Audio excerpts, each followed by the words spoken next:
How's it going? Good evening, everybody. I hope you enjoyed our new introduction. That is a wonderful video that was made by our pal who's often in the chat. That is Wake Up Waverly. I thought that was a really fun intro. I think we also put it on the outro, which is something else new that we have today. So definitely stick around for the end part. I wanted to update you guys because I posted this earlier today. Dip's been very needy lately, so he's getting a little cuddle to see if that helps. It did, in fact, help. He stopped nipping Dad, which was exactly what I was going for. And that was all I wanted to do. It made him feel a little bit better. I don't know why he was so needy, but whatever the reason, he seems to be a little better. Oh gosh. I keep switching back to that scene. I clearly need to get used to this whole situation for sure. But thank you guys all very much for joining me this evening. If I can get my buttons down correct. You'd think I'd know how to push buttons better by now, but apparently I don't. I wanted to show you guys this article. Let me see if I can pull it up now. Got to figure out how to switch between my scenes again successfully. I'm going to have to relearn all this stuff since we added a new button. Anytime you change one thing, you're going to mess everything up for yourself for a good minute. Okay, so I found this article from the Daily Mail that I thought was really interesting. Counting calories is king when it comes to losing weight, not fasting, the study finds. What's up? Andy's inspecting my buttons to make sure. Yeah, so yeah, I know how to.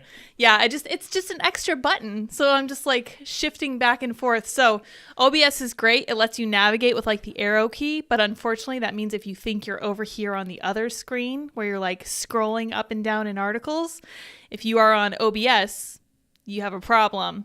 Anyway, the article says counting calories is king when it comes to losing weight, not fasting, a study finds. Put all the eating schedules away. The best way to lose weight is by flatly recording calories, reducing calories, a new study suggests. I could have told you that. So this is how I lost weight initially when I was first in my teens and then again in my mid-20s. Apparently all that goes out the window somewhat when you turn 30, which is kind of what I'm discovering now. I am also on a different kind of medicine now for the first time. So I'm definitely working on it too, and I hope you guys are as well. It's the start of a new year, so I think it's something that we could all look at, get a little bit healthy. We have kind of a depressing article to look at later on in the show. So hopefully you guys will keep this in mind as we move forward, that you do have control over your own destiny and you can make the best of your situation, whatever it is. At the end of the day, it is calories in, calories out. If you need to lose weight, bulk up, put weight on, whatever you need to do, you need to keep track of what you put into your body. And I firmly recommend tracking your calories with a fitness tracker like MyFitnessPal. Hello, Andy. Andy's visiting us again. Such a gift. Is my camera cooking? All right, he's going to fix it for us. Huh? Can't you tell? I can't tell. No, it looks fine to me. Looks glorious. Well, I was too worried about the intro. What can I say? So, Everybody Smile says, nope, I'm 37. It's still calories. Yeah, but I've been counting calories for a long time now, for like 2 months straight. Not much has changed on my end, but we are also trying to start a family, so I think that could be an effect. And with women, it's always hormones, always hormones. Like we don't even know how our own hormones work. So honestly, the whole cross-sex hormone thing to me is truly unsettling because we have no idea what all they affect.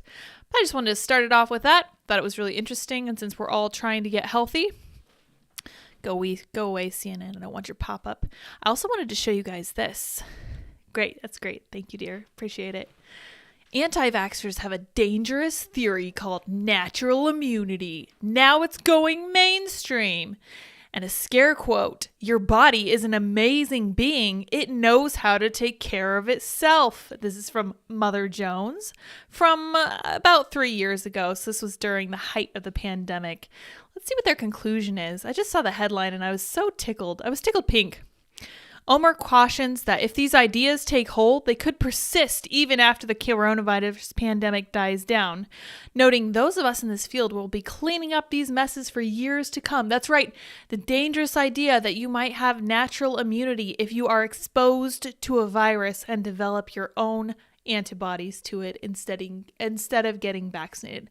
And I will apologize in advance. I really can't talk this evening. So not only can I not push buttons, I also can't talk. But here I am. We're going to see what we can make happen anyway. It's going to be a good show. That's how you know it's going to be interesting. So we are kicking off tonight's show with a story about Ron DeSantis. I always enjoy these stories. People think he's some kind of tyrant for actually promoting the concept of freedom, which is always a little bit ironic to me. But let's see what CNN has to say about him. You know it's going to be good when it's CNN, right? DeSantis pushes to permanently ban COVID-19 mandates in Florida. Oh my. Let's read all the juicy stuff from CNN. Florida Republican Governor Ron DeSantis called on state lawmakers to make permanent existing penalties for companies that require all employees get the COVID-19 vaccination. His latest move to curtail pandemic mitigation efforts. Yeah, that's a really interesting way to phrase the actual tyranny that came down with the advent of coronavirus. The proposal would extend indefinitely measures DeSantis signed in 2021 that make Florida the first state in the country to threaten businesses with fines if they require workers to get the COVID-19 vaccines. Those measures pitted DeSantis and Florida against the federal government over President Joe Biden's efforts to get the country's workforce inoculated, a standoff that helped boost the Republican governor's popularity among conservatives, and apparently among Floridians, not all of whom are conservatives. Now, as DeSantis considers running for president, he is re-instigating that battle. Good for him. This time, DeSantis has encouraged skepticism of COVID-19 vaccines altogether, staking out a position far to the right of his top potential rival for the GOP nomination, former President Donald Trump, more on him later, who continues to count the development of the vaccines as one of his administration's chief accomplishments. Oof. Yikes. Don't love that accomplishment. They were wrong about lockdown, DeSantis said Tuesday. They were wrong about mask mandates. They were wrong about school closures. They were wrong about mRNA shots. They were wrong about vax passports and vaccine mandates. DeSantis wants to make permanent laws passed in November 2021 after he called a special session in response to Biden administration of federal vaccine mandates. These measures, scheduled to expire at the end of June, included prohibitions on mask requirements in schools and government and prohibited vaccines as a condition to travel. Good. DeSantis had called on lawmakers to ban vaccine mandates outright and inflict punitive penalties on businesses that didn't comply, and threatened to pull state protections against COVID-19 related businesses to any company that followed Biden's mandate. But the Republican-controlled legislature wouldn't go that far. Instead, the bill that ended up on DeSantis' desk said businesses could require vaccination as a condition of employment if workers are allowed to opt out through a medical or religious exemption, proof of natural immunity, or by submitting to regular testing for COVID-19. So that Mother Jones article we read just a minute ago was really prescient because they were talking about how scary it was to talk about natural immunity. And here we have CNN 3 years later saying the exact same thing. It's not clear if DeSantis would extend the existing limitations on vaccine requirements or if he's suggesting new legislation that would ban any business from making vaccines a condition of employment. In addition to proposing permanent prohibitions on strict mask and vaccine mandates, DeSantis also wants to prevent doctors from losing their medical license if they stake out positions that contradict medical consensus. During Tuesday's event in Panama City Beach, DeSantis welcomed to the stage a local dermatologist who has spread unsubstantiated COVID-19 conspiracies on Twitter. Now I'm curious who that is. We want to have our medical practitioners, particularly our physicians, be protected with the freedom to be able to speak the truth, DeSantis said. You cannot argue with anything Ron DeSantis says. To any of my conservative followers, I beg of you to tell me what exactly he's saying that's so objectionable, because I know a lot of people right now who despise DeSantis because they view him as a potential counter to former President Trump. I can't find any position that he has besides red flag laws in Florida that I do not agree with. I find him to be thoroughly competent, and I think he's doing all of the right things. Following Tuesday's announcement, State House Minority Leader Freitas Driscoll, a Tampa Democrat, called DeSantis the number one peddler of a dangerous message from the anti-vax establishment. It's a fake ideology with real consequences. 84,000 plus dead Floridans and counting, Driscoll said. Masks work. The CDC has proven that. Oh, we're going to talk about them later. The mRNA vaccines work. DeSantis' most recent skepticism of vaccines is a reversal of his efforts in early 2021, when his administration worked aggressively to make shots available to seniors and the governor boasted about the state's speed at distributing the vaccine. Florida leads the nation in vaccines for ages 65 plus, with seniors first approach, said a January 2021 press release from his office. And I appreciate that. I have always thought that older people needed to be protected more. I've never seen the issue with this. I've always been like, you know what we could do instead of locking the entire universe down? We could say the people who are most at risk from this virus should be the people who are most protected and who we should focus all of our efforts on keeping safe. And for some reason, this was considered very, very controversial. And I think that it was called the Great Barrington Declaration. And for whatever reason, people decided that they wanted to censor that because it was such a shocking idea. Never really made sense to me. We could have kept everything else open and protected older people. And I've even gone so far as to say that older people who weren't concerned about COVID, even though COVID was a risk to their life and well-being, should have been able to say, I don't mind catching COVID. I've lived a full life. It's more important to me to be able to see my family than it is to be able to live an extra 2-3 years if they're that close to the end of their life. I haven't heard anybody else propose that. If you guys have, definitely let me know. But I always thought that you should have that option. You shouldn't be locked down against your will, even if you live in a nursing home.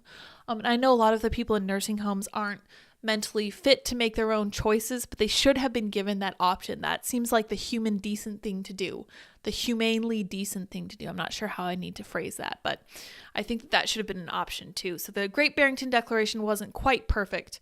If you are vaccinated, fully vaccinated, the chances of you getting seriously ill or dying from COVID is effectively zero, he said at the time. This was common thinking. Everybody thought this. We really thought that the vaccine was going to completely end this. Turned out we were wrong.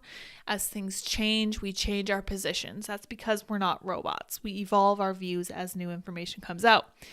As DeSantis set his sights on a potential showdown with Trump for the GOP nomination 2024, his public support for the vaccine began to wane. Was that why it waned? Or was it because new information came out and it began to become very apparent that getting a vaccine wasn't going to keep you from getting COVID? Pretty sure it was the latter. He refused to say if he'd received a booster shot, a position Trump called gutless in a 2022 interview. Why is that gutless? Why should DeSantis be required to say if he got a booster shot? Because from my understanding, he got the vaccine, right? Because this is at the same time that he thought it was really a positive and he wanted to be a good role model. I don't think that either not getting it or not saying that he got it was in any way gutless. And he made Florida an outlier in its approach to the vaccine in recent months. So I'd be curious how Florida performed compared to the rest of the country, although we have to keep in mind that the numbers in Florida are somewhat skewed because so much of the population is so much older. Under DeSantis, Florida became the only state to recommend against vaccinating children. Good! And the State Department of Health also discouraged men under 40 from getting the mRNA COVID-19 vaccine because of concerns about side effects. Good. Every time I see a story about a 37-year-old healthy young man having serious heart issues, including that MSNBC producer who died recently, I am so glad that Andy didn't have to get the shot. I'm so glad that I also didn't get it, especially since we're trying to start a family now. This is nonsense. I'm disturbed as I ever am when reading CNN. Nothing's changed with them. Cases of myocarditis and pericarditis, inflammation of the heart, blah, blah, blah. It says they're rare, whatever, although they are more likely to occur among young men. Fascinating. DeSantis in December also successfully lobbied the Florida Supreme Court to impanel a grand jury to investigate the development, distribution, and promotion of the vaccine. Good stuff from Ron DeSantis, and I really don't care how CNN tries to spin it. He seems to make the most well-informed policy choices of any. He also gets a lot of the most spotlight. I'm pretty sure that a lot of other Republican governors are doing similarly good things, although Brian Kemp is currently in Davos with the World Economic Forum. Don't know what he's doing there, being a Republican governor, apparently, at the World Economic Forum. Strange stuff. A lot of prostitution going over there, too, which is Not at all surprising. And Klaus Schwab saying that the world is going to belong to World Economic Forum shareholders or stakeholders. I don't remember which one. I don't really want to talk about the World Economic Forum because it seems like everybody else is at this point in time. All right, let's see what you guys are thinking. Yes, it is definitely calories. Spontaneity is a secret to the spice of life, Lids and Andy. Yeah, Andy can pop in anytime. Bree says, I was incredibly disgusted by myself earlier eating ramen with cheese and butter in the broth. Oh my, definitely time to cut back on the crap. Oh my goodness. Yeah, ramen is cheap, but it is not good for you. I think it has like a bunch of wax on it. The body knows how to do 100% real science. I agree. A calorie is a unit of energy. Yeah, that's correct. Sounds like a bunch of complaining with fancy words. Not sure. It would be funny if Trump campaigned on the vax and DeSantis against so that the left was forced to agree with Trump. That would be really funny. I think right now, like CNN is really just enjoying watching DeSantis and Trump fight over this. Like you can tell that they loved putting in that Trump called DeSantis gutless and that Trump was touting his work with the vaccinations. I don't know if you guys remember, but there were a bunch of Democratic leaders who were talking about how they would not trust a vaccine if it came from the Trump administration. Yeah, I don't think that really held up over the course of time. It was also what was recommended to Fauci in those darned emails. Ha ha ha. Yeah, for sure. I really don't understand why we shut down so suddenly. Good luck, Lids. I just got the second strike, and it is a 2-week ban for covering this exact same topic. Well, we'll see what happens. Not sure what's going to happen. Yeah, I'm curious. Because we've talked about this kind of stuff before, and I'm literally just reading a CNN article. My face is right beside the CNN article. You can see what I'm referencing, and I'm not really adding a whole lot of commentary except to say that I agree with Ron DeSantis. If DeSantis is so great, why doesn't he have an NFT of him as an astronaut? That's fair, and you know what? I can't argue with that. You're right.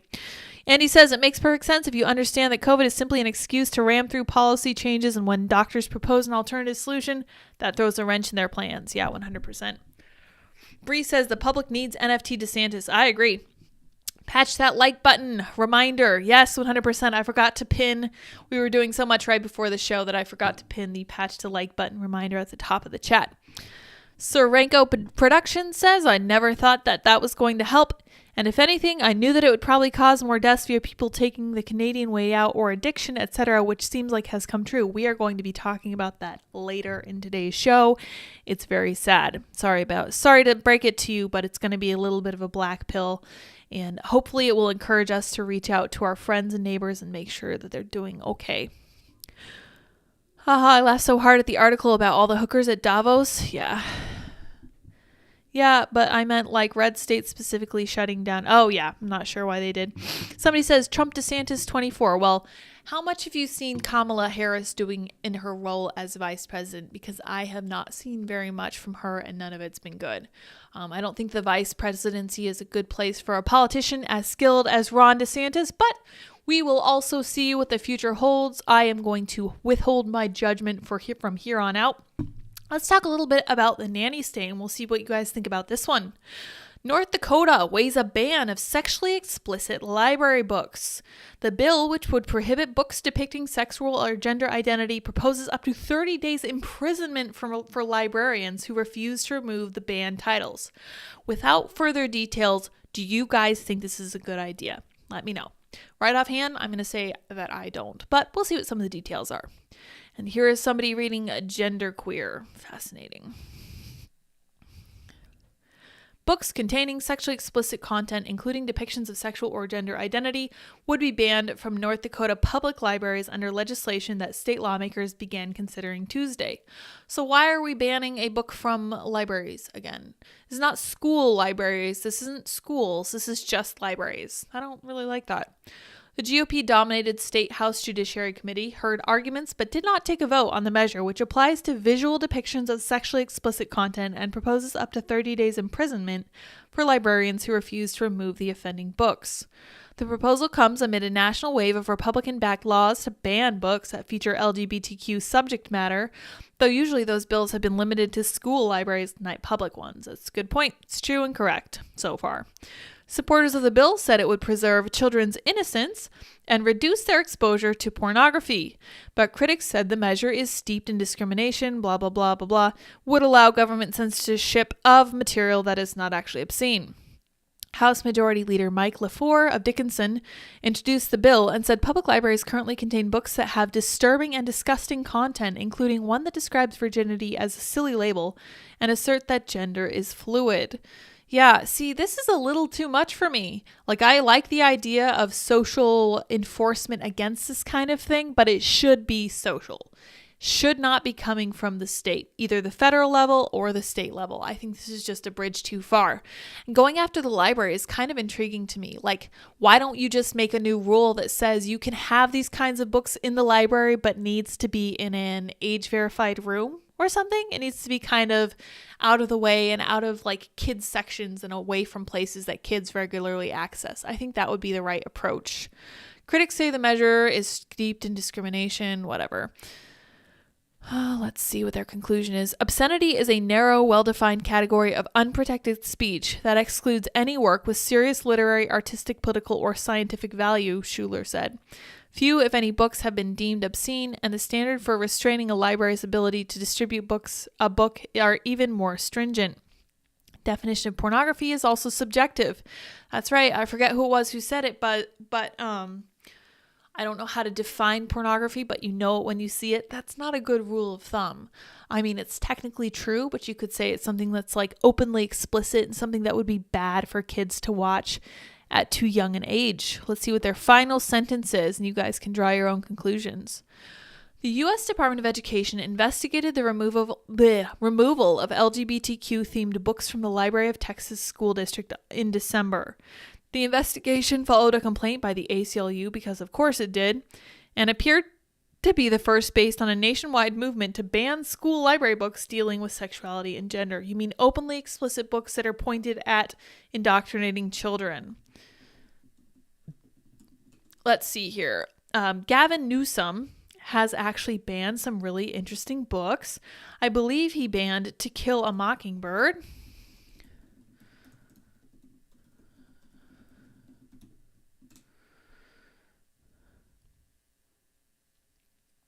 Newsom jabs red states for banning a book polled in California. A California school district polled To Kill a Mockingbird. Here is Mr. Hairwax himself. As he jetted off for a 2-week family vacation, Governor Gavin Newsom jabbed his red state rivals with a selfie tweet showing him seated at a table with an artfully arranged stack of novels, saying he's reading some banned books to figure out what these states are so afraid of. The Democratic governor's office confirmed it was aimed at efforts in Republican-led states, including Texas and Florida, to keep controversial books out of schools, specific places where kids go on a daily basis. Newsom's tweet showed him reading Toni Morrison's Beloved, with a stack that included Harper Lee's To Kill a Mockingbird, George Orwell's 1984, and Art Spiegel's Mouse. I'm not aware of any state that has banned 1984. And certainly none of them have banned Mouse from any libraries, and not To Kill a Mockingbird. The interesting note about To Kill a Mockingbird: didn't take the Twitterverse long to point out that at least one of the 4 identifiable books in his stack, To Kill a Mockingbird, has been pulled from the curriculum recently by a California school district. Christina Pushaw, who's great representative of Florida, one of DeSantis' employees, I forget what she does exactly, the woke progressives in California, Newsom voters, banned To Kill a Mockingbird for anti-racism purposes. Christina Pushaw, press secretary for the governor of Florida, tweeted in response. Fascinating. According to an account by Newsweek, the Burbank Unified School District in September 2020 dropped To Kill a Mockingbird, Mark Twain's The Adventures of Huckleberry Finn, John Steinbeck's Of Mice and Men, Theodore Taylor's The K, and Mildred D. Taylor's Roll of Thunder, Hear My Cry from the curriculum. All but Twain's novel had been required reading. Burbank's decision came after complaints, mostly from parents, many of them Black, that the novels included racial slurs and demeaning depictions of Black people. Roll of Thunder, Hear My Cry is a book that I read in high school. It is actually a relatively woke, kind of left-leaning book, basically depicting the fight that people had against the Jim Crow rules, which is a really important historical concept that people are well off remembering. Fascinating that woke parents in California wanted to get rid of it. They did use language that was consistent with the time, which was not always complimentary. The district's action was opposed by groups including PEN America, representing poets, playwrights, editors, essayists, and novelists, which gathered 890 signatures to reverse it. Good for them. Burbank Unified superintendent and assistant superintendent did not respond to questions about whether the books remain off the curriculum. Newsom's office said Burbank's action was different than efforts the governor was criticizing in other states because the books were simply taken off the reading list, not removed from classrooms or schools entirely. By contrast, Newsom's office said Texas Governor Greg Abbott in November directed the Texas Education Agency, Texas State Library and Archives Commission, and the State Board of Education to develop statewide standards to keep pornography and other obscene content out of Texas public schools and libraries. Abbott's directive mentioned complaints over descriptions of overtly sexual and pornographic acts in Carmen Maria Machado's In the Dream House and pornographic drawings in Maya Kobabe's Genderqueer, a memoir, which appeared to be one of the books in Newsom's stack. Newsom's office also noted a curriculum transparency bill signed by Florida Governor Ron DeSantis, HB 1467, requiring parents be notified of specific textbooks being made available to their children at school. Also noted were efforts to prosecute library staff in Wyoming over books with controversial sexual content and by Oklahoma lawmakers to prevent public school libraries from keeping books on hand that focus on sexual activity or identity. Of the other books Newsom showed in his reading list, Beloved became a flashpoint in last year's Virginia governor's race won by Republican Glenn Youngkin, who sided with parents criticizing his Democratic rival's veto of a bill that would require notification of sexually explicit books in schools. A parent who pushed for the bill was upset that the book about the horrors of slavery included descriptions of bestiality, infanticide, sex, and violence. Yikes. That's rough. Definitely not something that kids should be reading. A Tennessee school board this year banned Mouse, citing its unnecessary use of profanity and nudity and its depictions of violence and suicide. Orwell's dystopia 1984 has been controversial since it was published in 1948 and was criticized as recently as 2017 in Idaho for violent and sexually charged language. Yeah, but it hasn't been banned, so I was correct on that count. So what I'm really taking away here from the whole North Dakota thing is that they're kind of going too far. I don't think they're making the right move. You guys should definitely let me know what you think, because this isn't about schools. This isn't really so much even about protecting kids. It's basically just about keeping pornography off the shelves in libraries, which, again, should be culturally enforced, not enforced through the state. Let me see what you guys are thinking here. Happy Wednesday, Lydia and Andy. Thank you. Appreciate that. This is a book ban, says Andy. Nope. Yeah, I'm inclined to agree. Schools are entirely different from public libraries. They are not at all the same thing, and I don't like the idea of putting them into the same basket because we require definitions to keep things honest and clear. Hope y'all liked the intro, said Wake Up Waverly. We loved it. I kept trying to switch back to it a few times as I got started. I loved it so much. No, it was just an accident. Hope y'all liked it. It was awesome. Thank you very much. Yep. Evening all, says Jennifer. Evening. I liked it better when taking the Canadian way out was when the smart Canadians snuck into Montana. Yeah, unfortunate. I don't know about this book ban. This seems like a broad sweep. Yeah, this seems like way too much. And especially jail time for librarians. That's crazy. It's just a bridge too far. There's no way it gets through.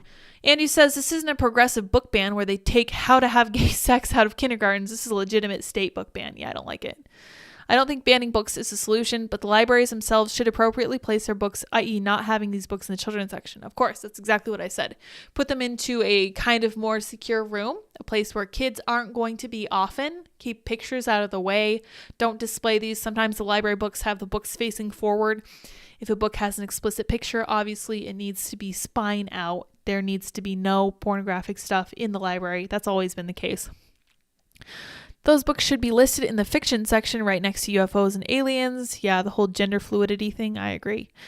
Bree says, I looked up banned books earlier, and before any of the LGBTQ stuff came up, was all Orwell, Kurt Vonnegut, history and anti-war and anti-communism stuff.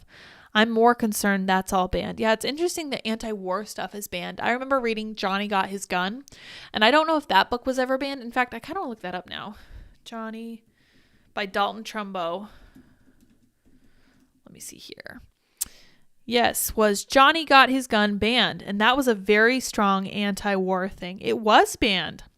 In Dalton Trumbo's Johnny Got His Gun, the protagonist wakes up in an English hospital after World War I, quickly discovers that besides having no limbs, he's also deaf, blind, and mute.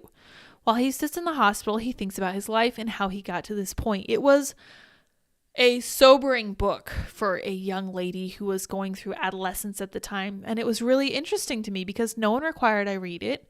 I'm pretty sure that my parents did not find out I read it because I don't think they would have liked it, but it was very anti-war. It was really kind of exposing the difficulties that people face once they go to fight. And it kind of saps the humanity from people when they are put up against other people. There's a line from MASH talking about how war isn't hell. The difference is that hell is full of sinners and war is very often full of entirely innocent people on both sides of the battlefield, which is a very traumatizing thing to realize, unfortunately. And Johnny Got His Gun is one of the books that highlights that. I think that all anti-war books should be unbanned, 100%. All right. Beloved is pretty good. Definitely not appropriate for kids, but I think high school seniors are mature enough. Yeah. Roll of Thunder, Hear My Cry was the same way. It was a great dose of history. Haha, pretending to know how to read while using his hair wax to make ramen. That's right. That was Gavin Newsom. Sir Ranko Productions says, LOL, that's my old school district. Oh, Burbank in California. Interesting. Andy says, basically all on the KKK reading list. I read all of these books when I was in school, so the ban must have been really recent. Is Flannery O'Connor banned in schools? I feel like her stories are relevant, but not PC at all, obviously considering the language of the times she used. You're all giving kids these days too much credit. They're not in the library. Yeah, that was the other thing I was going to mention. Seems like a lot of work to find the questionable book when you can get to the Pornhub in just a few clicks. These kids live on TikTok. That's correct. But the other thing that they were starting to notice in some of these places that ban books like Genderqueer was that these books were actually in the classrooms. And speaking of TikTok, Libs of TikTok has pulled a bunch of videos about teachers telling how they have these kinds of books right front and center on the shelves in their classrooms. Genuinely disturbing, and I really don't mind that some of these states took action to try to get those things out of classrooms. Thanks, Lid, says Wake Up Waverly. Absolutely, that was a wonderful intro. We're really going to enjoy using it, and we're going to use it on the closing too. Mr. Big says, anyone read My Friend Fleeka? I think I read that when I was younger. I believe that was very sad. It was about a horse. It was like Old Yeller, but with horses, if I recall correctly. Wake Up Waverly says, age-appropriate segregation of age reading is different than banning books. 100% I agree. So we will keep an eye on the North Dakota story. I'm fully willing to bet that nothing happens with that because no one's going to approve of that. Not even the most conservative person would have any truck with that. I certainly don't think my parents would like that, even though we had a very restrictive reading list when I was growing up because we were super conservative. All right, let's talk about the CDC since we mentioned it earlier with Ron DeSantis. CDC is not fit for purpose, has lost the public's trust, and needs a complete overhaul, says a report by the agent's former director. Oh my, a stark indictment. A leading think tank says the CDC needs major overhauls and needs rebuilding. Experts say it needs to move to Washington, D.C. from Atlanta and fix the public trust. The agency has been widely maligned after multiple gaffes during the pandemic. I'm not sure they were gaffes. They seem more malignant than mistakes. The embattled agency has faced a rocky few years marred by repeated troubles during the COVID pandemic. It's widely been criticized for poor or confusing guidance. Another report published last year found that the leading public health agency was too slow in response to the virus in early 2020. So they actually didn't take it seriously enough at first, which is kind of interesting. Yes, our good friend Rochelle Walensky. CDC Director Rochelle Walensky said in August the agency would be reorganized to focus on prioritizing public health needs and on curbing outbreaks, and to put less emphasis on publications of scientific papers about rare diseases. Maybe a good idea. In its report, titled Building the CDC the Country Needs, the CSIS says agency leaders and the federal government need to work together to rebuild from the ground up. The big picture here is we all see the need for a reset of the agency. Julie Gerberding, Gerberding, who served as the CDC's director from 2002 to 2009 and now a CSIS member, told CNN. Some of the reset has to be structural. Some of it needs to be activity that only Congress can really manage, and that has to do with how the budget is structured, the size and scope of the budget, and the flexibility or lack thereof. She calls for modernization of the agency, improving data systems to both present information to the public better and to make more accurate projections. The agency has a budget of $12 billion and employs 11,000 people. That is just a bloated government agency. Let's pare that right down to the bare necessities.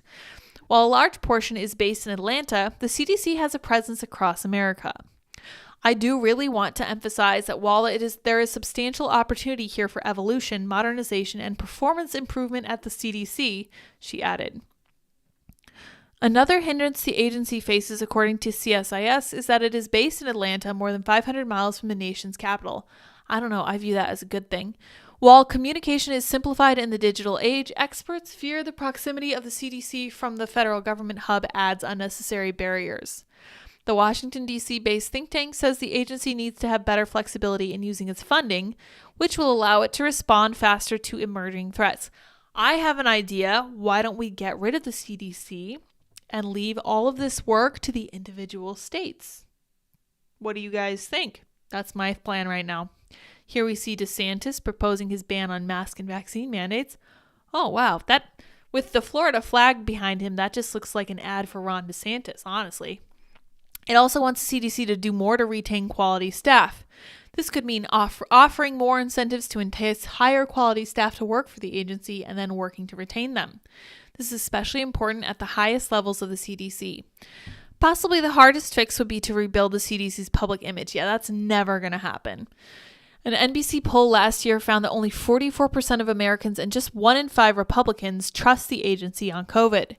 Many lost trust in the agency because of its support for school closures, letting mask orders on public transportation last too long, and for its slow reaction to changes in the pandemic landscape.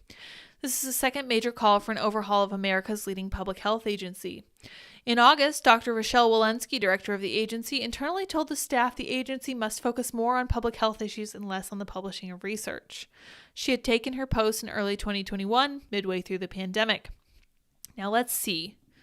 Politics influenced school reopenings, CDC. This is the thing that really happened. Democratic lawmakers probing whether the CDC guidelines on reopening schools were influenced by political pressure. Spoiler alert, they were. 100%. 100%. So let's see here if we have one that's not behind the paywall. Yeah, no, New York Post. Powerful teachers union influenced the CDC on school reopenings, emails show. Fascinating. It's almost like the CDC is incredibly corrupt and no one should ever trust them ever again. That's why I say we should leave all of this to each of the individual states. Excuse me. The American Federation of Teachers lobbied the Centers for Disease Control and Prevention on, and even suggested language for, the federal agency's school reopening guidance released in February. What part of the science is this? What part of the science is it when teachers' unions are dictating to the CDC how or how not to reopen? Are teachers' unions really fully aware of all the possibility of spreading diseases? Do they think that children are at risk of COVID because they weren't? That's entirely incorrect, like fatally incorrect, holy cow incorrect. But the fact of the matter is that the corrupt teachers' unions that only care about teachers and not at all about students have such a significant role in what the CDC did with their reopening or choice to not reopen. Crazy stuff. Oh my gosh. Once again, YouTube puts me back to top chat and we're back to live chat. There we go. Yeah, so powerful teachers' unions influence the CDC. Give me a break. And I don't know if you guys follow Randi Weingarten on Twitter. She is the leader of, I think she's the leader of the, let's see,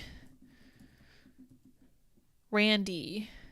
It's pulling up Rand Paul for me. He's basically the polar opposite. That's not her. I don't know where exactly she's going to be.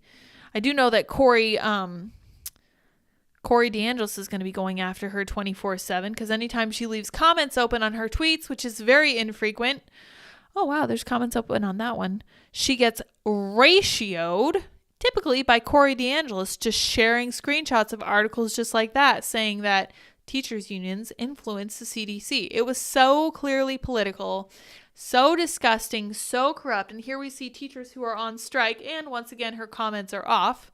But if you look at her quote tweets, I always appreciate when people close their comments, because then you just have to look at their quote tweets to see what people really think.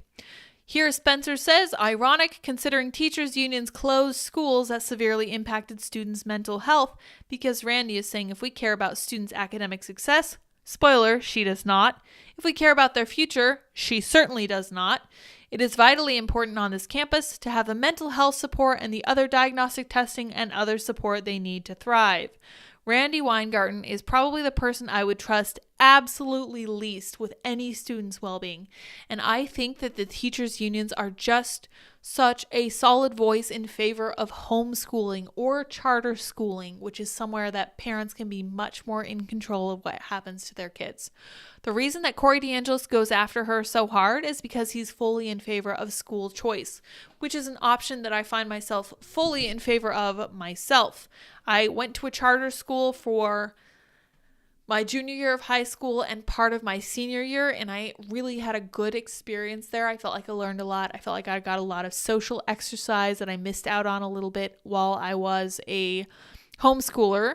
It was something that I felt like I really needed, and it really was useful to me, and I think that more kids would benefit from it. I think that homeschooling is crucial because it teaches kids things. Okay, so I was thinking about this, because I was talking to Bethany Mandel about this on Twitter. So my parents had an interesting philosophy about parenting that I think a lot of people overlook sometimes. I think people get caught up in all the seed oils and keeping their kids safe and giving them educational toys. My parents had a really direct, really straightforward, and really simple point of view when it came to parenting. A lot of the simplicity came down to this. Okay, so this is something slightly different. This is about gun safety, which my parents also taught me. All of this stuff is really essential. My parents' philosophy had several tenets. 1, kids should be helpful. 2, kids can take on responsibility. We did. 3, parents are parents, not friends. You get lots of friends, but you only get 2 parents. 4, parents aren't there to entertain kids. And 5, kids can play independently, and we did. We loved playing independently. In fact, we knew often when we were playing outside that if we went inside, if we ever dared tell our mom that we were bored, she would give us chores to do. None of us wanted that. We were highly motivated to be outside in the dirt, playing with sticks, making little castles. We had one of those spools that was from construction wire that they used to put on power lines. One of those big spools my dad brought home and knocked a couple boards out of the side and took out the supporting interior. That was our playhouse. We thought that was fantastic. It was so neat. I remember when I was about 8, I had a wooden crate that I turned upside down and made into my own little fort. I decorated it with little pictures. We had a little room under the back deck that we cleared out. We got all the gross grass and the moldy stuff and the spiders out. We decorated it. We had baby powder perfume or something that we sprayed in there, and we had old bath mats we put on the ground to make it nice. That was what we did in our free time instead of being on devices and being online. We infinitely preferred to be outside. We liked to climb trees. We liked to throw rocks at each other. Probably not safe. We liked to catch frogs. We actually tried to catch a bunch of water from rain. And I was like, well, we have oh, this is interesting. This is kind of my red pill about government, because I was like, Mom, we're in the middle of a drought. We got to get some of this water and save it, and then we can share it with people. That's a great idea, right? And she's like, actually, you'll get in trouble for doing that. There are gray water rules, and the government won't allow you to save that water. And I was like, are you insane? This water is perfectly fine. It just came out of the sky. I saw it come down. It went into the gutter, and now it's dripping down the side of the house into a little puddle underneath it where I have a bucket. So I'm going to use it to keep a frog in or whatever. And she's like, yeah, you really can't do anything with it besides that. And I was like, oh my gosh, this is crazy. What kind of world is it where you can't even save your own water and do something meaningful with it? That was a little bit of a red pill, but how did we get to that? Oh yeah, we were talking about schools. I distracted myself. Good work, Lydia. I really think that homeschooling is the best way to go, because you can teach your kids home ec. You can teach them home maintenance. You can teach them car maintenance, cooking, baking, nutrition and stuff like that. For PE, my mom had us go over with her there was a ladies' gym. Even though we lived out in the country, we had a little town center and there was a curves for women. There were no guys around, didn't have to worry about any of that silly influence. There were only ladies, typically older ladies. So we went in, and that was where I first started learning about nutrition, counting calories, the importance of vegetables and eating less sugar and all of that good stuff. And that was a really significant part of our homeschooling, which is something that you would never get in public school. And I remember when I was that age thinking, wow, I wish I could go to public school. I'm sure I would just have so many friends. And I think that I was a little bit misled. I would have preferred to have been meeting other people, but at the same time, if those people aren't high quality, there's really not a whole lot of point in associating with them. You need to find good, strong people. We went to church. That was where we saw most of our people. In fact, I like to tell people a little guardedly that one of my first jobs was taking care of chickens and selling their eggs at a health food co-op that one of our church friends ran. And we took orders for people from Sunday to Sunday to see how many dozen eggs they wanted. And we would bring them for them the next week. We would load up a cooler every Sunday morning. And my sister and I, we didn't know at the time that you weren't supposed to wash eggs if they were particularly dirty. We would just go through and wash all of them. And then we would refrigerate them. I know if you don't wash them, you can keep them out on the counter. We washed them all, we refrigerated them all, and we took them out to people. And that I thought was a really, really fun way to roll. We kept all our savings in, a little tin box. We didn't really have anything in the bank. And we used that money to buy chicken food. So we gathered the eggs, washed them, sold them, used the money to buy food, and we kept the business going that way. And it was actually a really neat way to learn some of the economics of running your own kind of business. And thankfully we lived out in the country where we could do that. So I really recommend all of this stuff because I felt like by the time I was out on my own, I had been cooking for almost a decade. I think I started cooking when I was about 9. I was responsible for lunch, and then I was responsible for dinner, and I got my own little routine. I got to pick out groceries. I got to pick out all this good stuff.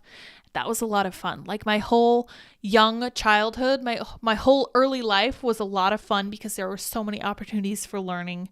And it wasn't always easy. My parents did believe in corporal punishment, but they would sit down with us and talk us through it. My parents I'm so grateful that they were so involved in all of our lives from an early time. And then unfortunately, as we got older, it turned out that it was harder and harder for my parents to let go as we aged, especially of their daughters, because I know that even then the world was crazy for young ladies. But yeah, the truth is that you have to, I forget who said that every good mother ultimately fails because she has to let her children go. But anyway, I didn't mean to go on a whole rant about homeschooling. I just think it's super important. And in order to fight back against teachers' unions and by association, the CDC, I think that we all need to homeschool. Amen, Lydia. Get rid of the CDC. Love my governor. Florida rocks. I agree the CDC should not be political.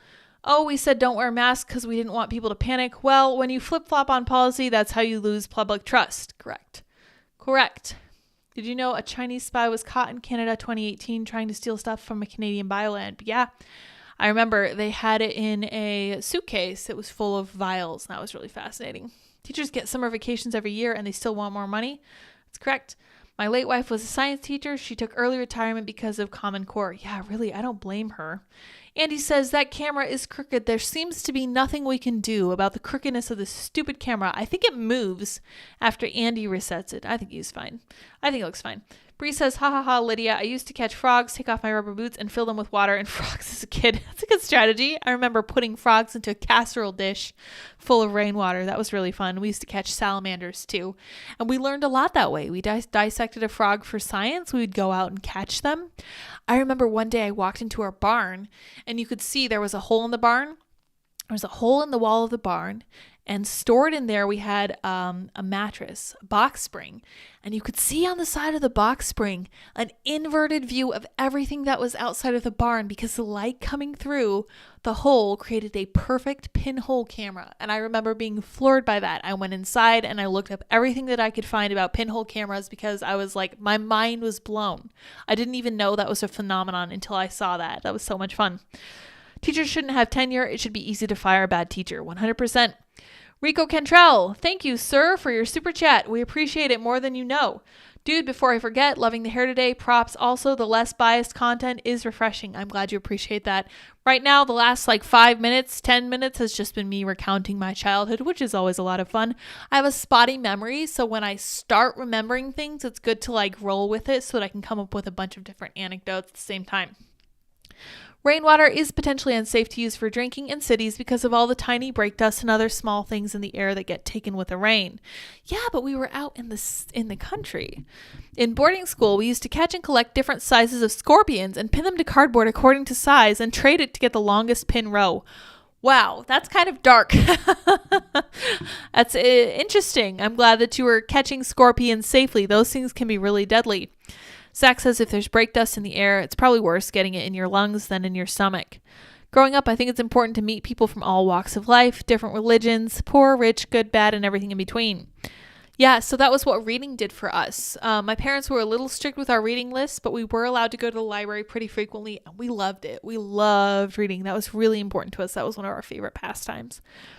Sorenka Production says, yeah, but usually the stuff is higher up in the atmosphere, but yeah, not good to breathe since it leads to the bloodstream quicker. Yeah, so really can't recommend city rainwater for sure. Is probably not good. Still don't think that the government should tell you that you can't collect your own water. It's all kind of like them deciding whether you can fish or not. All right, let's talk about Trump's triumphant return to possibly Facebook. Trump pushes Facebook to unblock his account. Dun, dun, dun. What's going to happen? As he gears up for a third bid for the White House, former President Trump is urging Facebook to unblock his account on the social media site after it was barred following the Capitol insurrection 2 years ago. Okay, The Hill, way to be unbiased. It was not an insurrection. It was a protest that got rowdy.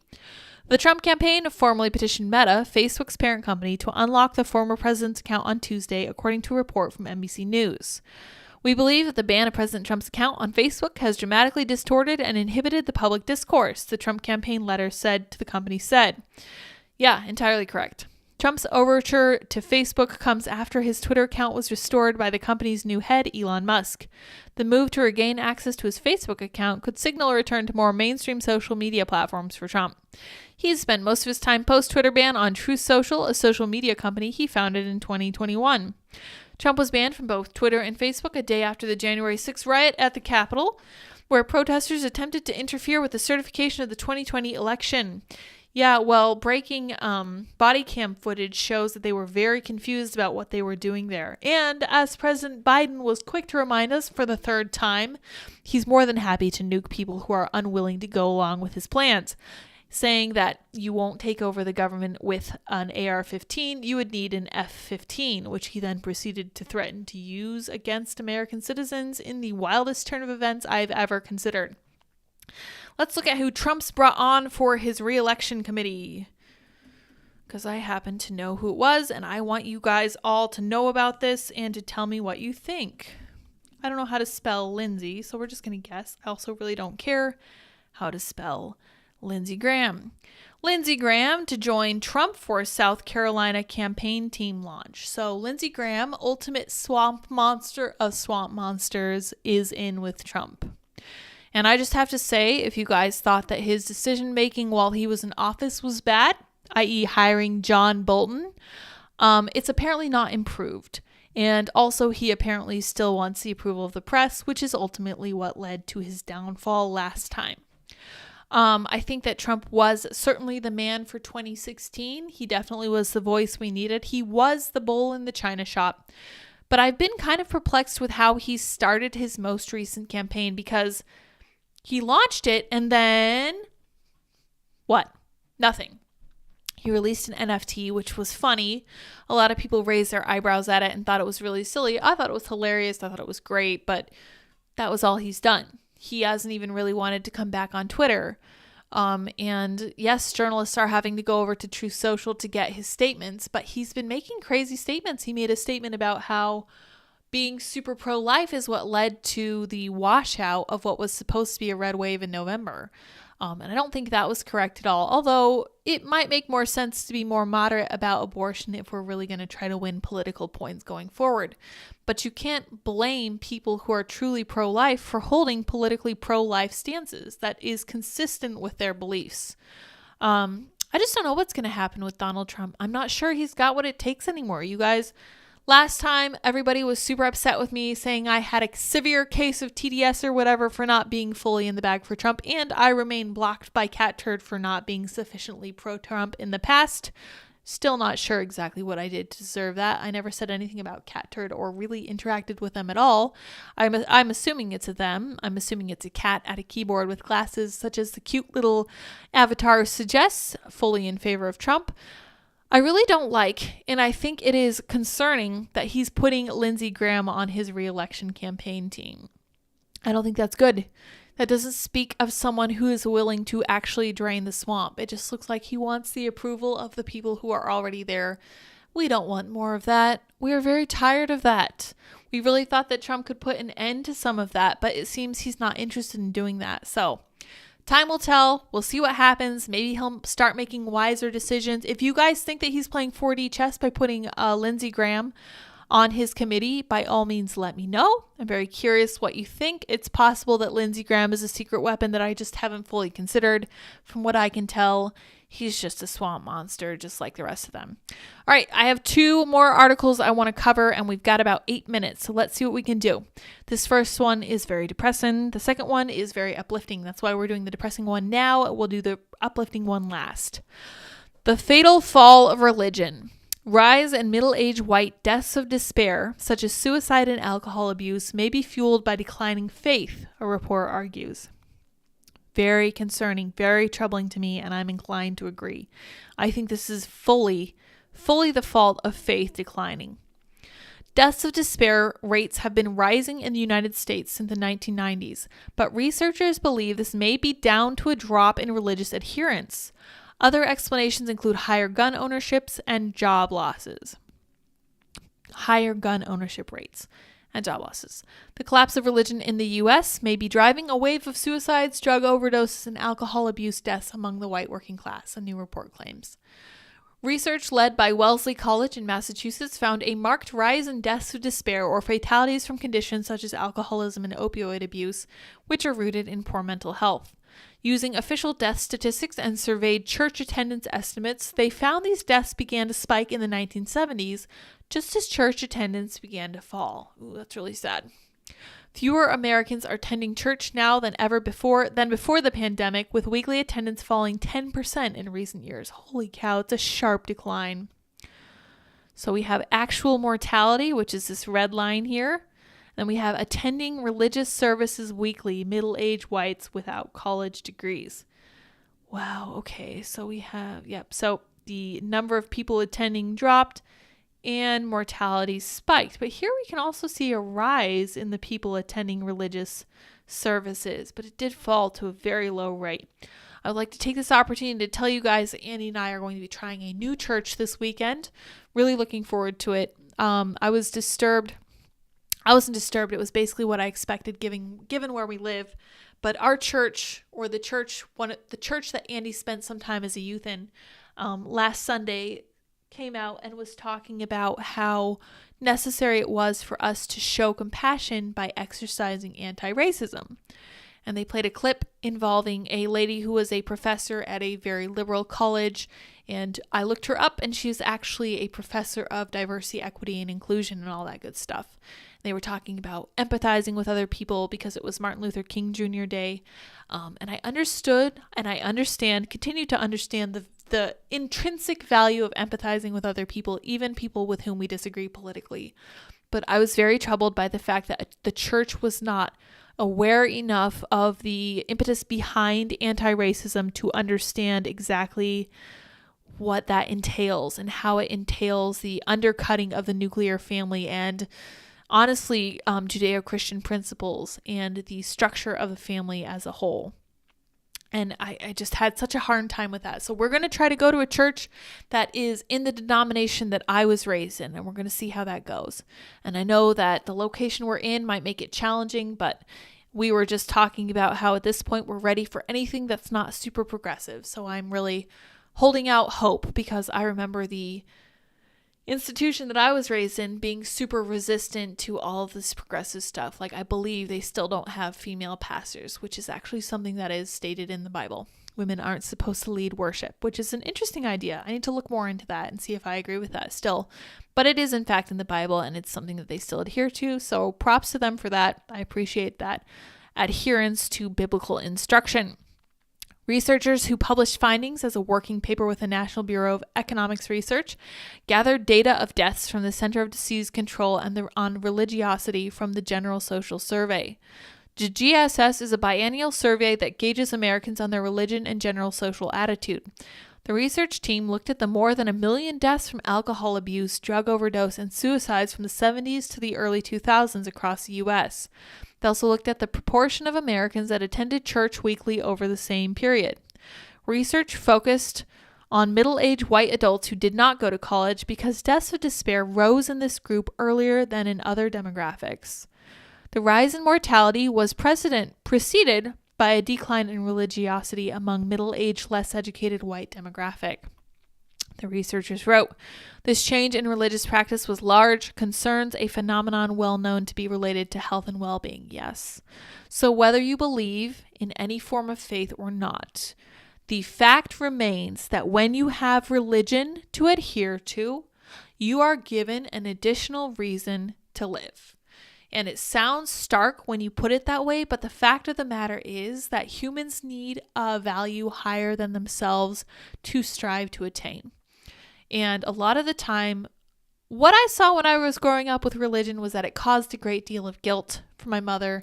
And I think that was partly because she was trying to practice it in a very forced way. I suspect that when religion is practiced correctly, humans simply walk with their faces turned up instead of down.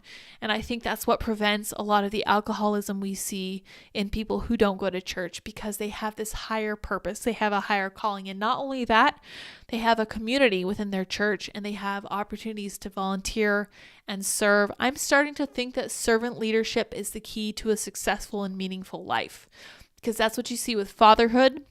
Matt Walsh argues that men are called to some form of fatherhood, whether they have children or not.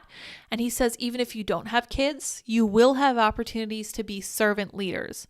And this is something that Jocko Willink also pushes. And this is why I have no truck with Andrew Tate, because anyone who isn't pushing the concept of a higher power and a higher calling like servant leadership and reaching out to other people and trying to help them is trying to sell you, I believe, snake oil, because servant leadership and difficulty and struggle is one of the only things that makes life actually meaningful as we move forward on a long-term basis.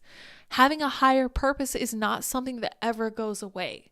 You're never going to achieve exactly what you're aspiring to. Jordan Peterson talks a lot about the role of aspiration for human nature. And a lot of the people that I follow and care most about their opinions and views, people like Viktor Frankl, Alexander Solzhenitsyn, and Corrie ten Boom, survived concentration camps, and they did so fueled by their own faith. So they were looking up, and they were paying attention to this higher goal that they knew they would never personally achieve. And everything they did on earth, everything they did was for other people with the purpose of pursuing this higher calling, this higher value that current society seems to have lost. And I think that these deaths of despair are so sadly linked to that. It makes me crushed, because you can see that during COVID, America's suicide rate rose in 2021 during the second year of the pandemic. This is because we lost. Everything that the government told us was non-essential was 100% essential. Seeing our friends, seeing our grandparents, being able to be there for our sick family members, these things are crucial to a functioning human spirit. And I know we live in the age of scientism where we tend to think that the only thing that matters is our physical body, but that is incorrect. Totally incorrect. Someone can be completely healthy and well physically, and if they lack the will to live and the will to try, they will die. They ask you when you're diagnosed with MS how willing you are to fight the fight to maintain your own health and make sure that your outcome is as good as humanly possible. And of course, I said 10 out of 10, but in my family, there were people who were diagnosed with the same disease and they decided that it was not worth fighting. Very, very different outcome than I ever hoped to have. Not good, not the same. If you lack that kind of mental, you get help from the community you live in, okay? You get structure, you get support from people around you. And when you are working in tandem with them, you also have an obligation to them. And what community gives you is an understanding that you play a key role, that your absence will be noted if you're gone. And this can prevent people from committing suicide. Seriously, it can be the silliest little things. And I understand, trust me, I know depression is hard. It really is. You are telling yourself lies, and sometimes you don't even realize it. This is something that I'm working on myself. But if you have a community that recognizes that you serve a crucial role and recognizes your importance to the world, you will be more motivated to keep going. And this is something that science can never give us. This is something that can't be distilled. You can't grind any atom down in the universe. You can't grind anything down and come up with, an atom of purpose or meaning or hope or justice or love.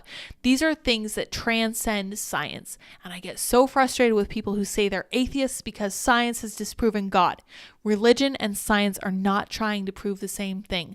We took every precaution possible when it came to COVID. We did everything we could to keep our physical safety intact, and what we lost was our mental fortitude and our ability to see what made life worth living.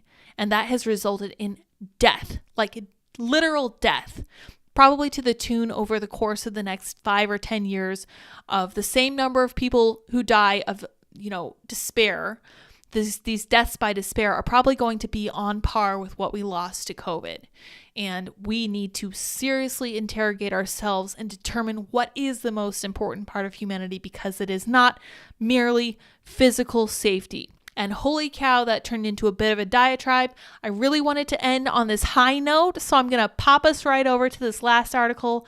Then we'll read what you guys are saying and close out. I thought this was great, so it's going to be a little peppier.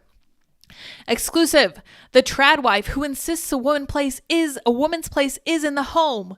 Mom, 29, who lives like a 1950s housewife, cooking, cleaning, and caring for the kids while her husband works, reveals it's made her family happier than ever.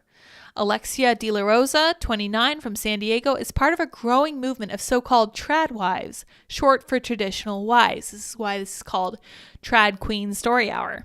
The Californian stays at home to cook, clean, and look after their children, so she maintains their home while her husband finances their home. I think that's the perfect recipe for life. She adopted the mindset because her own mom wasn't about enough. I don't understand that. Wasn't around enough. I see. Also, she found films showing stereotypical gender roles romantic and sweet. To make life as a trad wife work, Alexia says it's important to maintain a routine. Yeah, she's right about that. A mom of two has told how she lives in a fully fledged 1950s-style housewife, and her decision to quit the office was inspired by feeling neglected as a child. Good for her. I'm partly inspired by my mom being a stay-at-home wife, but just like having an alcoholic father can make someone an alcoholic or turn them against alcohol altogether, the same effect can be had when you have a mom who wasn't there. It can either make you a neglectful mom, or it can make you realize that you want better for your family. And thankfully for Alexia, this is exactly what she hopes to do. She's part of a growing movement of so-called trad wives, whereby women live by old-fashioned gender stereotypes. These aren't old-fashioned, okay? These are gender stereotypes that are a rule for a reason. They are very important to remember. When we look at what our strengths are, we need to keep in mind that women are better at some things than women are better at some things than men are. And men are better at other things than women are. And that's just the way it is, and that's the way it's supposed to be, and it's okay. In fact, I've never felt such a great deal of peace as when Andy and I are in our respective roles. He's opening the pickle jars, he's fixing things, he's setting things up for us, and he's working full-time. I work part-time now, so that he can fund our family. I think it's wonderful. It gives him a great sense of meaning and purpose. It gives me a chance to try to run the house and make sure that everything's lined up. It's a totally different kind of job than I've ever had before, and it is kind of challenging. Let's see what this lady has to say, though. The Californian, who stays at home to cook, clean, and look after the kids while her husband goes to work, says she adopted the homemaker mindset because her own mom wasn't around enough when she was a kid. She explained my mom worked, and she also enjoyed time outside of our family home with friends. I've always wanted a more traditional model for my family. I love the idea of a 50s-style family life where the wife stays home to look after her husband and kids, and the husband goes out and works full-time. Here they are. It looks like they're having a great time. Looks like they're making dinner. She has her little boy, it looks like, and her little kid. Not sure what gender that kid is. Alexia says tradwise, blah, blah, blah. Okay, yeah. So here they are outdoors. How fun. I remember watching films where the women would stay home to cook and clean for their husbands, and I thought it was romantic and a sweet life. It really resonated with me. While many women today juggle work and childcare, Alexia believes that an increasing number will turn to the tradwife lifestyle when they realize they can't have it all. I think she's right too, and I kind of want to make friends with this lady. When she first started dating her husband, Matthew, 37, oh my, interesting, she and her husband are similarly distant in age as my husband and me. She made sure they talked about the kind of family and life they wanted from the outset. That's what Andy and I did too. Luckily, their visions aligned, and they both love the idea of Matthew working full-time and taking care of the finances, while Alexia would stay home and look after various duties and future life. Recalling how things progressed from there, Alexia said, when I fell pregnant with our first son, Archer, now 2, we decided very early on that I would stay home with him. I had an at-home baking business, which I did part-time, but when I fell pregnant with our second kid, Arlo, at 1, I became fully focused on looking after the 2 boys, Matthew and our home. Yeah, I feel like when you get your second kid, you get exponentially busier because you've already got a little one running around and now you have this other baby and you're kind of hampered by having recently given birth. I have friends who are about to have their second kids, and I can tell that their life is about to get even crazier. And thankfully, many of them are already able to stay home and take care of the kids. I'm just so glad that we're all in positions where our husbands earn enough money that we can do that. My mom actually asked me once, she was like, why do you think girls your age don't want to stay home and take care of their kids? And I said, Mom, we do, but we can't.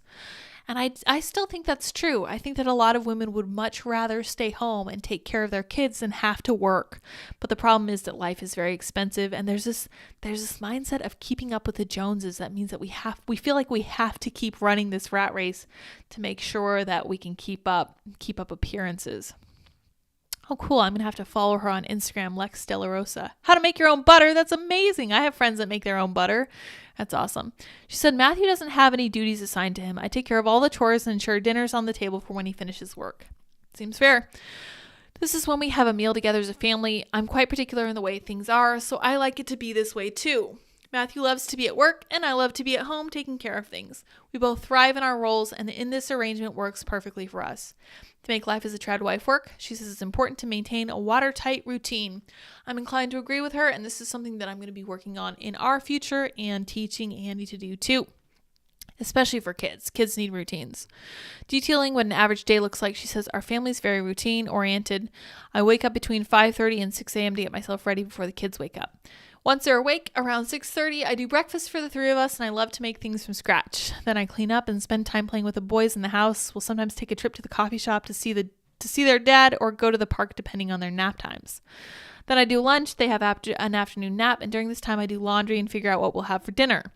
When I wake them up for their naps, we play around the house. I make dinner, do bath time, read their books, and put the boys to bed for 7 p.m. Once they're in bed, I do one last clean through the house so it's not a wreck when we wake up in the morning.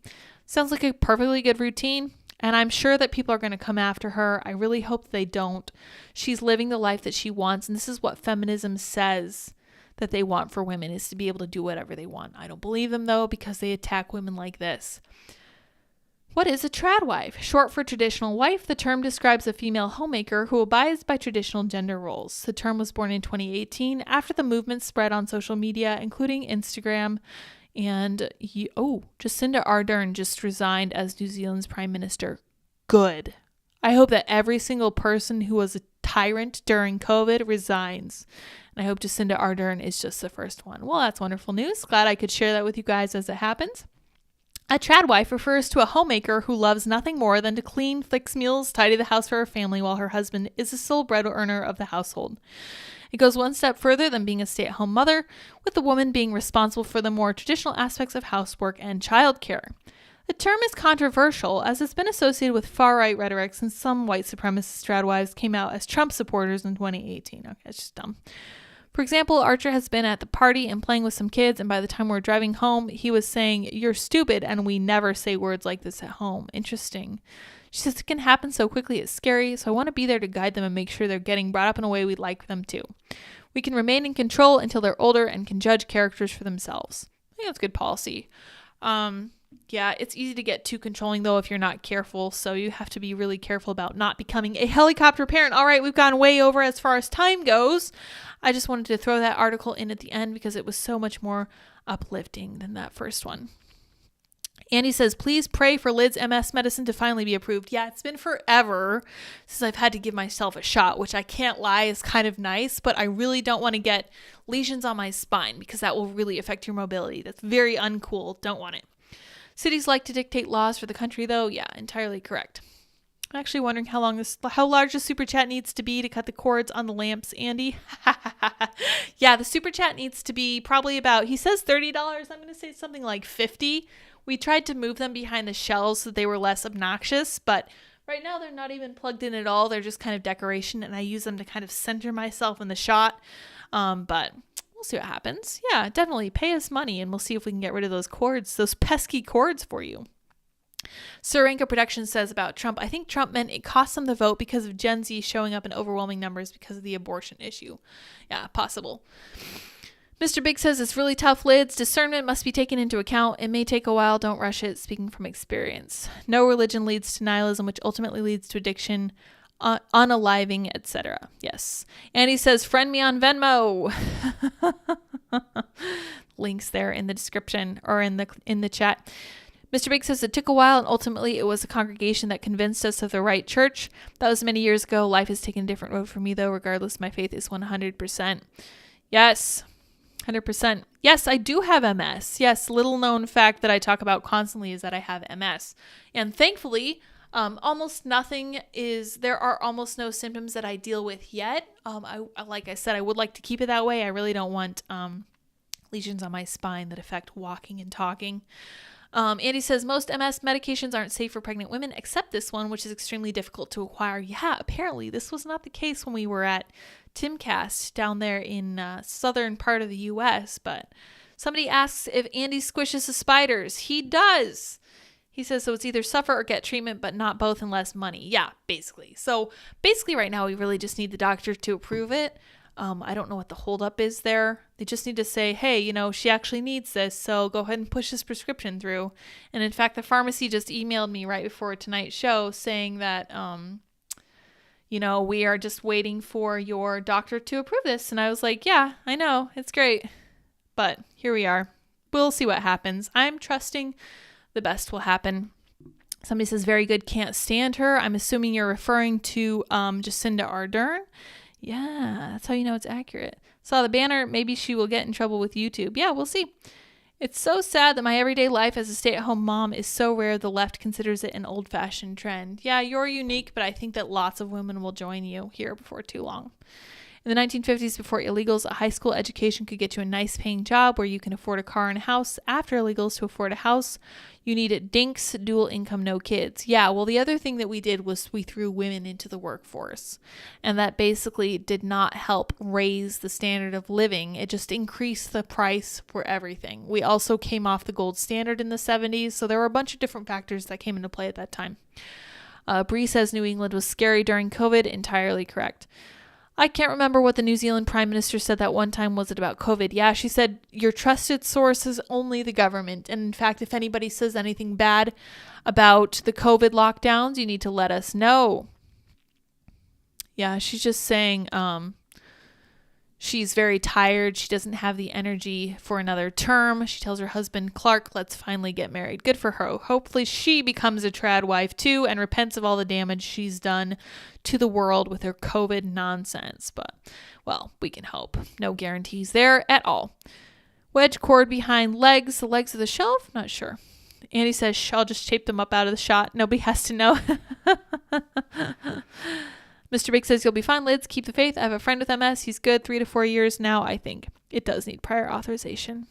Andy would like to speak to you about your car's extended warranty. That's entirely correct. Andy loves to talk to people about their car's extended warranty. He says he never squishes spiders. He does not. I've not asked him to yet. The MS med basically is subject to the health insurance plan. That's correct. That is correct, but it requires additional authorization from the doctor because it's fancy. Friend's mom is like 65. She uses weed to deal with her MS. She's a bit of a limp, but works 8-hour shifts, and I don't think she's on meds. Weed isn't for everyone. I just figured I'd throw it out there. Yeah, I've heard that. Have you tried CBD lits? I have, but I'm not really suffering with MS right now. There's not really pain or anything crazy going on for me, so CBD isn't super helpful. Anyway, we've gone 15 minutes late, and I really want to try out our new ending, so I'm gonna go throw it to that now. Same time, same place tomorrow. Thank you all very much for joining and chatting with us. Let's test out our new outro. Until tomorrow. Bye, guys.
How's it going?